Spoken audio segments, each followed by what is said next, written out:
Ako si Mengay, ang laging galit na nanay. Welcome to my mini vlog.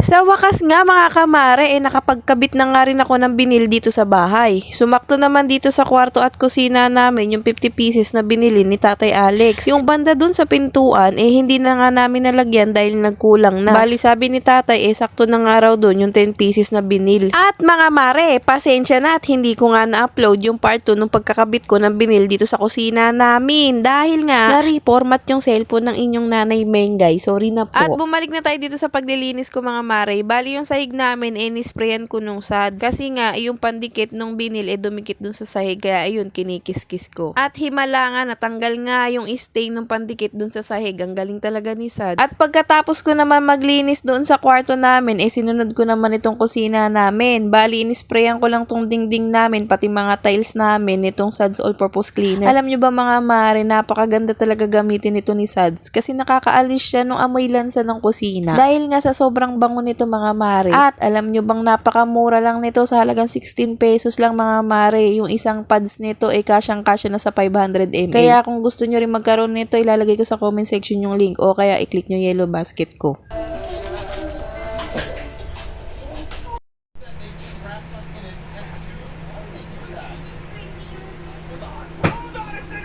At dahil maghahapunan na, samahan nyo ako, magluluto nga pala ako ng creamy pork mushroom. At ito ang request ng bunso ko, ito daw gusto niyang ulam, kaya halika samahan nyo ako magluto. Bali naghiwa ko dyan ng bawang na pa-flakes kasi gusto ko merong crunchy flakes na bawang yung ating creamy mushroom. Pagkatapos nito naghiwa nga lang ako ng sibuyas.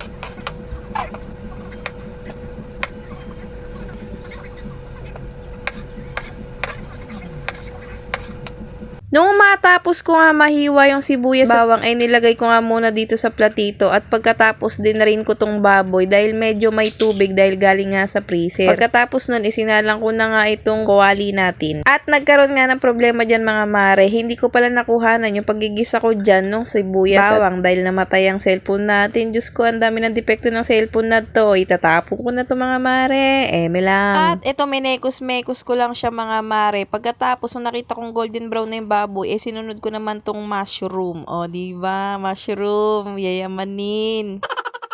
At nung naamoy ko na yung aroma ng mushroom, naglagay na nga tayo dito ng all-purpose cream. At syempre, don't forget the salt and pepper, kahit kapiranggot lang. O, English yun mga mare. Tapos, hinintay ko lang yan kumulo. Nilagay ko na yung corn. Tapos, minekos-mekos ko lang ulit. Tapos, hinintay ko ulit ang 5 minutes para kumulo. Okay na yan mga mare. O, diba mga mare? May pang social na ulam ka na. Pagkatapos niyan, nilagyan ko nga lang ng spring onion sa ibabaw para medyo may kulay. Kaya mga mare, tara kain tayo. Hanggang dito na lang muna ang aking video. Magkita-kita tayo sa susunod ko mini vlog. Bye!